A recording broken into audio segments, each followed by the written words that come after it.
Vamos a otra voz y pensamiento hermosísimo. Lo empiezo tirando flores. Oh. Vamos a ver cómo me la devuelve. Está en línea el doctor Pedro Barcia, doctor en letras, lingüística, lexicógrafo, investigador universitario, profesor. Fue presidente de la Academia Nacional de Educación y de la Academia Argentina de Letras, y entre tantísimos libros que ha escrito ha sido el coordinador de uno último, creo, tal vez ya ande en otro, que se llama El Resurgir de la Argentina. Allí reúne 36 intelectuales, para una mirada que tal vez le sirva a los próximos gobiernos en Argentina. Pero en realidad ya lo saludo y lo convoco porque era amigo de un grande, que supo ser amigo de este programa y ayudarnos a pensar tanto tiempo, ¿no? Del doctor Abel Posse, que para mi gusto pasó su partida lo suficientemente silenciosa. Doctor Barcia, ¿cómo está usted? Buen día. Buenos días, los saludo a ambos. En tanto usted hacía esta introducción, sí, yo hacía una pequeña reflexión que por la mañana soy lúcido, después ya me apago. Y es a partir de la meditación del marco de Ortega y Gasset. El marco, como su compañero, contiene el programa. Lo tiene dentro de ciertas pautas, marcas y organización. Y usted es como los cuadros japoneses que no tienen marco y que se desbanda para cualquier sitio. Iba a pensar que me decía que era el jarrón japonés, que no saben dónde ponerlo. No, eso no. Yo la tendría en la mesita de luz, como me dijo una vez Mirta Legrand. Sí. Y le digo, mire, no sería conveniente porque le deshago el mueble. Tal vez. Pero es interesante la teoría de Ortega de que los cuadros japoneses no tienen marco, entonces se difuminan, se contaminan, o mejor dicho, se continúan en la realidad. Así es. De modo que no hay quiebros entre la ficción del cuadro y la realidad que está al tanto. Uy, ¿no? Nunca me dijeron un piropo tan grande, doctor. Bueno, lo merece. Gracias. No, a ver, rápidamente, para mucho de nuestra audiencia tal vez lo recuerden, pero Abel Posse, este hombre del derecho, este hombre del servicio por concurso, del servicio diplomático de nuestro país, este hombre que fue consagrado como uno de los maestros de la nueva novela histórica de América Latina, que obtuvo cantidades de premios, sinceramente, que ha escrito en los mejores periódicos locales, latinoamericanos, europeos, y que además se hacía cada tanto un ratito para conversar como usted lo hace hoy con nosotros en este programa. ¿Qué perdió la humanidad cuando se ha ido Abel Posse, o con la ida de Abel Posse? Sí, yo lo he sentido mucho porque era un gran amigo Posse. He escrito muy poco sobre él, pero mi mayor legado y reconocimiento a su obra, primero voy a decir lo que he hecho, es haberlo incluido durante toda mi carrera en el programa de literatura argentina contemporánea del siglo XX, XXI, en la Universidad Nacional de La Plata. Y lo digo porque en una oportunidad, yo lo he contado en algún lugar, le llevé un manojo de monografías que los muchachos pichones de profesores hacían sobre él, y estaba sumamente interesado, pero además conmovido, porque veía lo que era la lectura a través de ojos jóvenes que todavía no habían terminado su carrera, de los libros que él había publicado a lo mejor hacía años, ¿no? Eso a ellos lo motivó muchísimo, de tal manera que cada vez que me encontraba me decía, ¿tenés más? No, digo, te traigo otra carpeta y termino. Pero además de esto, otro testimonio interesante que quisiera dar, y es las cartas de los alumnos que estoy recibiendo y que se los paso prolijamente a Sabine, que es la viuda de Posse, para que vea, los chicos al enterarse de la muerte agradecen haber tenido acceso a la obra de Posse que los ha acompañado toda su vida. Los muchachos que ahora son profesores, otros son doctores, otros están en el extranjero. Es decir, que la siembra de lo bueno da buena cosecha. Esto es importante, en primer lugar. En segundo lugar, mi amistad con Posse se estableció a partir del ingreso a las dos academias que yo presidía. Yo lo residía en las dos, precisamente, pero no tenía trato con él, sino trato lectivo nada más, ¿no? O lector, como se puede decir. Y a partir de allí, a él lo que le gustó de lo que yo hacía en la academia eran las chuzas, es decir, las salidas de tono, el rompimiento del almidón académico que yo frecuentemente hacía, pero no por ejercicio, sino por naturalidad entrerriana. Y eso a él le interesó y empezamos a conversar. Después de las sesiones tomábamos un café y después ya cuando no nos podíamos ver, porque yo me quedé en La Plata anclado acá, después de la pandemia y demás, él me hablaba un sábado por medio por teléfono y me comentaba que lo que estaba haciendo, que le interesaba, que no le interesaba, y entonces yo por eso pude dar testimonio del avance de la última novela desconocida de él, que está inédita por supuesto, sí, e inacabada, que se llama Los Heraldos Negros. Los Heraldos Negros es una novela, toma el título de un poemario de Vallejo, habla sobre la misión de los jesuitas en la región del Plata, ¿no? Es muy interesante. Pero volviendo a lo que usted decía, ¿qué se pierde con, sí, o qué se ha perdido con Abel? Con Abel se ha perdido un testigo presencial de los hechos y un hombre que se jugaba sin problemas en sus ensayos, condenando o ponderando la realidad que tenía enfrente. Así lo hizo a lo largo de toda el gobierno de Kirchner, ¿cierto? Y antes de Kirchner, a propósito de Duhalde, con quien tuvo buena relación, él estimó a Duhalde, porque ahora que hablan de papa caliente, ¿no?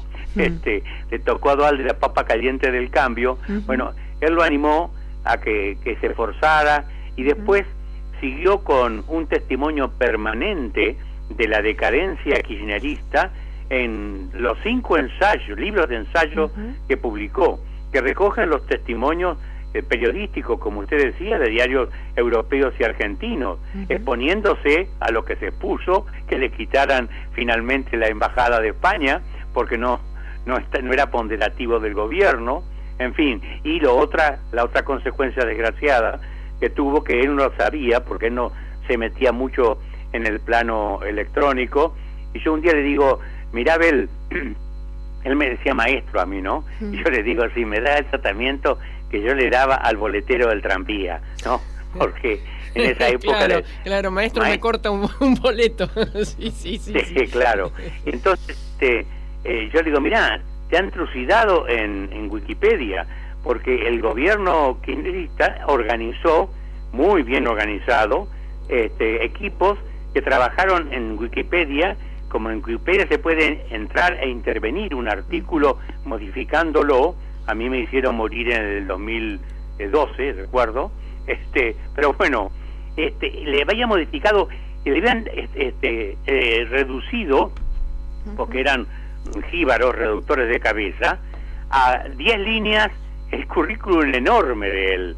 Él estaba ignorante de esto, le digo, mira, esto no puede ser.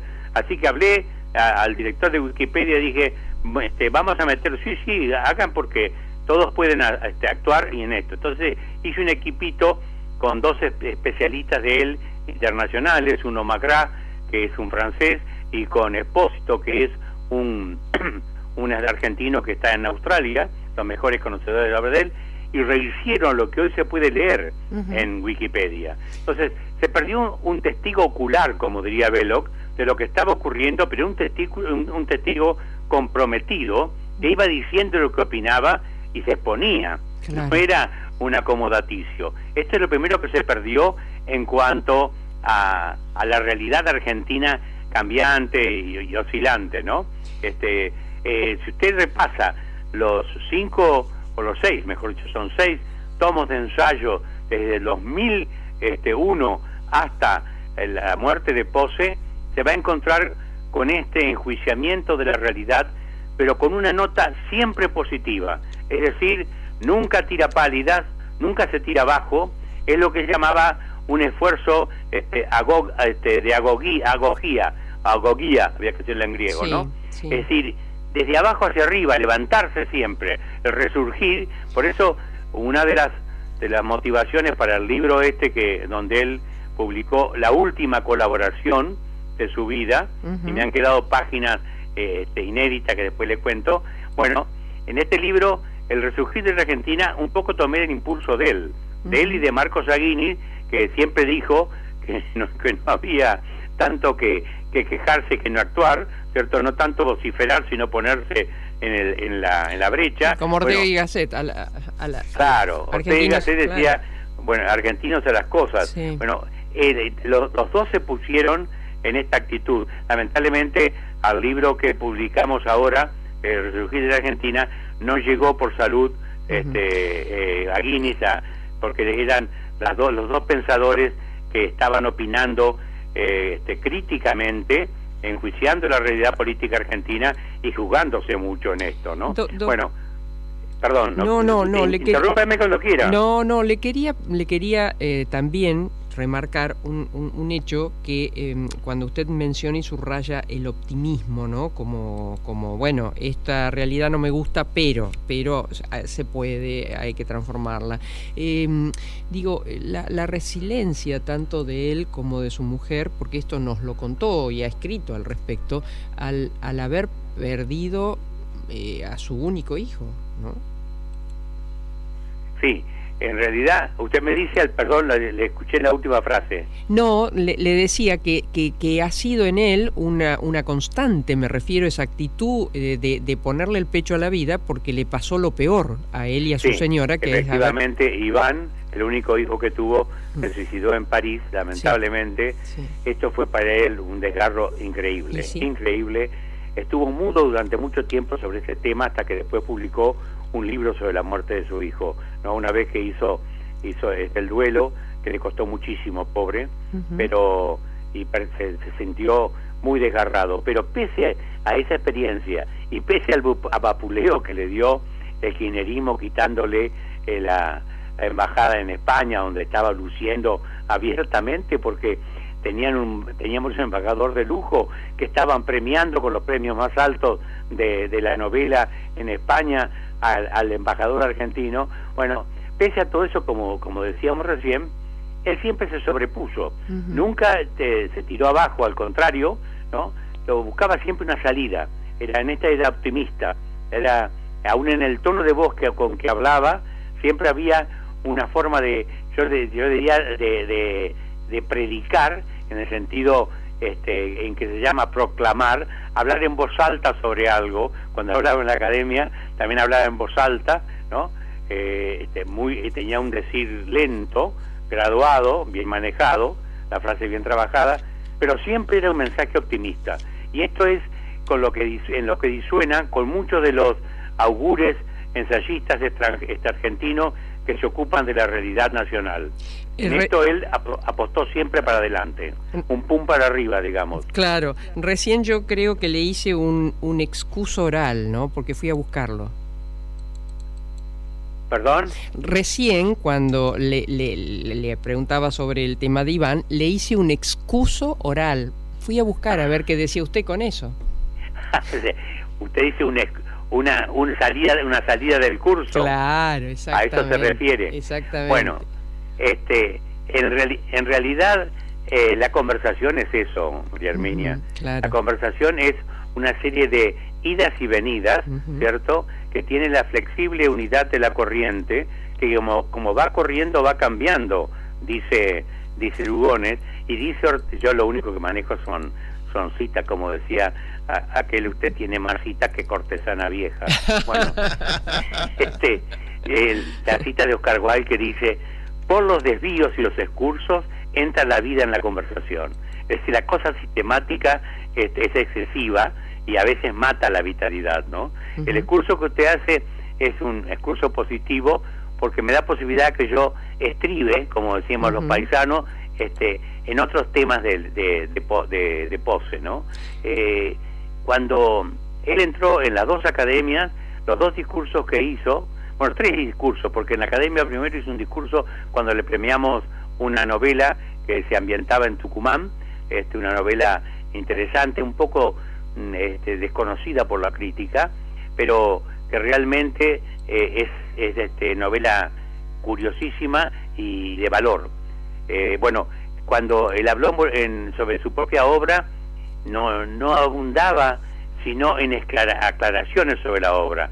No citaba los críticos ponderativos, sino que hacía excursos, o sea, salidas del círculo de lo que estaba diciendo para aclarar cosas sobre su propia obra. En ese sentido, las conversaciones que teníamos los sábados, esto va muy despelotado en la exposición que estoy haciendo, me doy cuenta. No, el excurso viene muy bien. Esto que excurso es una salida galáctica, bueno, pero... En las conversaciones de los sábados nos contaba. Sí, las brujas no han venido todavía en el sábado. Pero lo curioso, digo, de este hombre es que mantuvo siempre alto el pabellón del optimismo, nunca lo dejó caer. Y por eso es que abrimos el libro El Resurgir de la Argentina con él. Y a propósito de eso le cuento algo que no se sabe, ¿no? Sí. Cuando le digo, Abel, mandame una colaboración para el libro con 10 páginas, entonces le mando las instrucciones, ¿no? Y me dice, ¿por qué 10 páginas? Le digo, porque si no hay un yaciretá para contenerte tu Iguazú sonamos, le digo, ¿no? Entonces digo, bueno, van a 10 páginas, 60 mandó. Entonces digo, ¿qué me estás haciendo?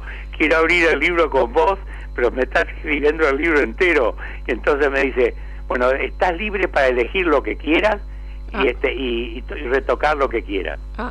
Qué compromiso, qué compromiso. Sí, no retoqué nada, simplemente como soy sastre, es decir, lo único que hago es cortar, coser y pegar botones. Entonces tomé la tijera y empecé a cortar cosas.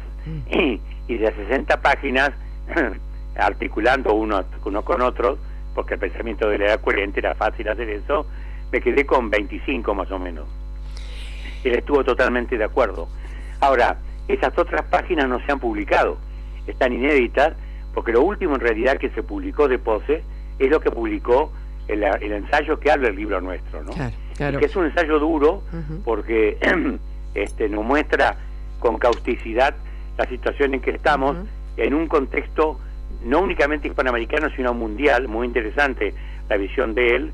Otros ensayistas de indagación nacional tienen en vuelo alicorto y únicamente se aplican a lo argentino. Caso de Martínez Estrada, ¿cierto? Que además es negativo. Pero él no. Él tuvo esta cualidad que muy pocos ensayistas de indagación nacional han tenido, aquello que llamaba con linda referencia un autor argentino, rabdomantes de la realidad nacional. Si rabdomante, usted recordará que es tan sabida, el rabdomante es aquel mujer o hombre que con una rama de saúco en forma de horqueta camina por el terreno y empieza a moverse la horqueta donde hay agua, porque es una mujer sensible.